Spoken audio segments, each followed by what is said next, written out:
They had just conquered two legends. They stood tall in the center of the ring, drenched in the spoils of war, and declared a new era for WWE. The future, it seemed, belonged to them. But in WWE, the past never stays buried. Just as the new kings of the jungle began their victory roar, the air grew cold. The lights flickered, and a sound echoed through the arena that every superstar, every fan, and every legend knows means one thing. The beast is back. And tonight, Brock Lesnar wasn't just returning for a fight. He was returning to send a message written in violence, a message that will echo through the halls of WWE for months to come.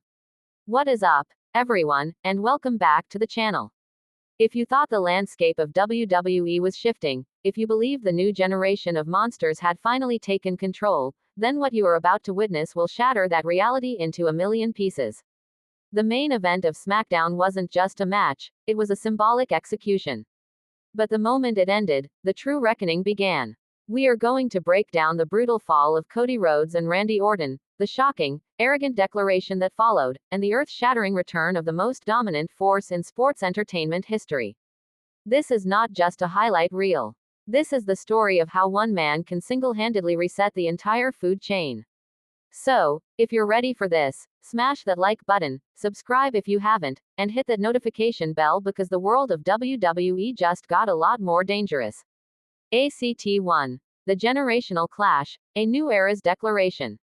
Let's set the stage. In one corner, you had the heart and soul of WWE's present and past, Cody Rhodes, fighting for every fan who believes in the underdog, and Randy Orton, the cold, calculating legend who has ended more eras than we can count. And in the other corner, pure, unadulterated destruction. Braun Breaker, a man with explosive power coursing through his veins, and Bronson Reed, a 330-pound tsunami of raw force. From the opening bell, this wasn't a wrestling match. It was a systematic dismantling.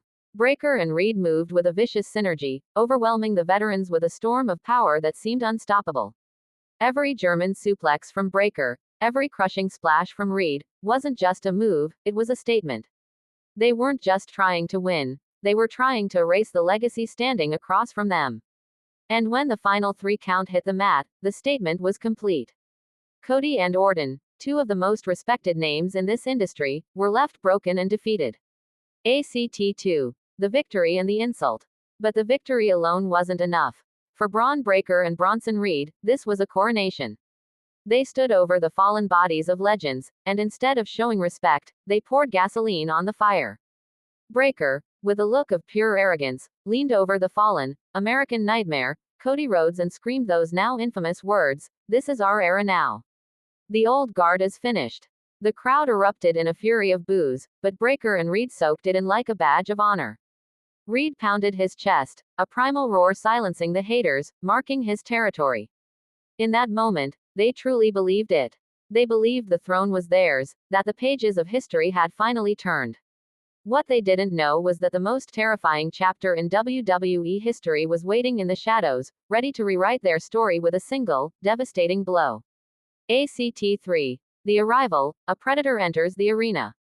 And then, it happened. The lights dipped. The arena was plunged into an eerie darkness. A static crackle filled the air, and then, that sound. A low, guttural growl that every single person in that building recognized. It's a sound that spells doom. Fed up, Brock Lesnar. Fire. The arena didn't just erupt, it detonated. Through the smoke and the pyrotechnics, he emerged.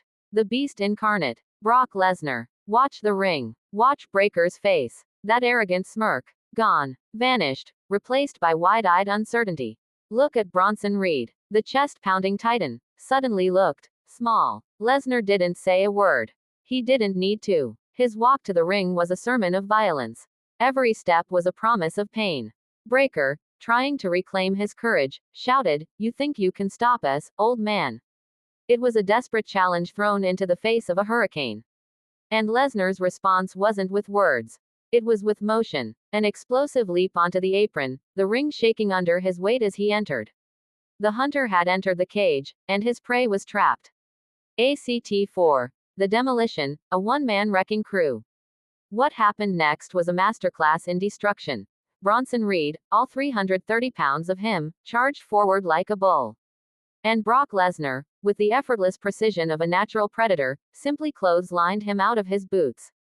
Reed flipped through the air and crashed to the floor like a sack of potatoes. The crowd was in absolute shock. Before Breakker could even process it, Lesnar was on him. He grabbed the young powerhouse and launched him into the air with a German suplex that shook the very foundations of the ring. 1, 2, 3 German suplexes in rapid succession. This wasn't a fight, it was an exorcism. Lesnar was exorcising the arrogance right out of Braun Breakker. And then, the exclamation point. Lesnar hoisted the dazed Breakker onto his broad shoulders, spun him around, and planted him into the canvas with a catastrophic F5. The impact was seismic. The crowd's roar was deafening. In under 2 minutes, Brock Lesnar had single-handedly dismantled the two men who had just declared themselves the future of WWE. As Lesnar stood victorious, the true depth of this moment began to sink in. Bronson Reed, crawling back to the ring, looked up and met the icy gaze of the beast. With a simple, silent tilt of his head, Lesnar dared him to enter. And Reed, he backed down. He made the smart choice, dragging his broken partner to safety. But the most telling shot of the night. Paul Heyman, the Wiseman, Roman Reigns' special counsel, standing in the shadows, face pale as a ghost, frantically whispering into his phone. He wasn't just watching a former client, he was watching an unstoppable force re-enter the universe he now controls, and the fear on his face was real. Then, Lesnar picked up a microphone. His voice was low, guttural, and filled with a terrifying calm. He stared directly into the camera and delivered a message to every superstar in the back, especially the two he had just demolished. You want to make a name for yourselves? Try surviving me first. He dropped the mic. The finality of that thud echoed the finality of his message. SmackDown went off the air with Brock Lesnar's music blaring, his arms raised, standing as the lone king of a kingdom he had just reclaimed by force. So, what does this all mean? The implications are massive. Is Brock Lesnar back for a full-time run, or is this a warning shot? Where does this leave a humiliated Braun Breakker and Bronson Reed? Is their credibility shattered, or is this the beginning of a brutal feud that will define their careers? And most intriguingly, what about Paul Heyman? That look of panic wasn't for nothing. Does this signal a future, monumental collision between Brock Lesnar and the tribal chief, Roman Reigns? The landscape of WWE has been violently reset. The new era was announced, but the Beast just declared it cancelled until further notice. Now I want to hear from you. Who should Brock Lesnar target first? Can Breakker and Reed recover from this utter humiliation? Is a showdown with Roman Reigns now inevitable? Drop your predictions and thoughts in the comments below. Let's get this conversation trending. If you enjoyed this breakdown of one of the most shocking returns in recent memory, do us a huge favor, hit that like button, subscribe to the channel for more daily WWE news and analysis, and ring that notification bell so you never miss an update.